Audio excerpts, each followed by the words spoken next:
طیارہ حامر کے بغیر اڑ نہیں سکے گا، ایک معجزاتی حج کا سفر۔ یہ لیبیا کے ایک نوجوان عامر المہدی منصور القذافی کی ناقابل یقین کہانی ہے، جس کے غیر متزلزل ایمان اور عزم نے اسے حج ہوگا کے معجزاتی سفر پر پہنچا دیا۔ عامر لیبیا کے ہوائی اڈے پر پہنچ گئے، اپنی یاترا شروع کرنے کے لیے تیار تھے، لیکن اس کا سفر اس وقت رکاوٹ بن گیا جب امیگریشن حکام نے اسے بورڈنگ سے روک دیا، صرف اس وجہ سے کہ اس کا آخری نام قذافی تھا، جس نے سیکورٹی خدشات کو جنم دیا۔ جب ان کا گروپ جہاز میں سوار ہوا تو عامر کلیئرنس کے انتظار میں کاؤنٹر پر پھنس گیا۔ وقت ختم ہو گیا، ہوائی جہاز کے دروازے بند ہو گئے، عامر پیچھے رہ گیا، لیکن عامر نے امید نہیں ہاری۔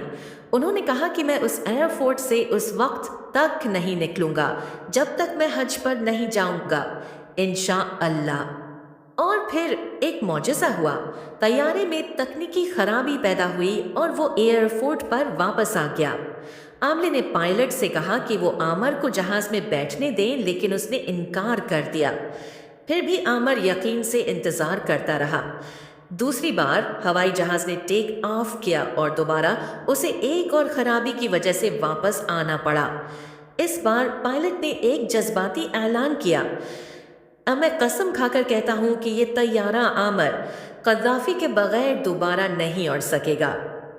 عامر کو جلدی سے کلیئر کر دیا گیا، جہاز میں سوار ہو گیا اور اس بار اس نے آسانی سے اپنی منزل کی طرف اڑان بھری۔ جب آپ کا خلوص نیت اور اللہ پر غیر متزلزل یقین ہوتا ہے تو بند دروازے بھی کھولنے پر مجبور ہو جاتے ہیں۔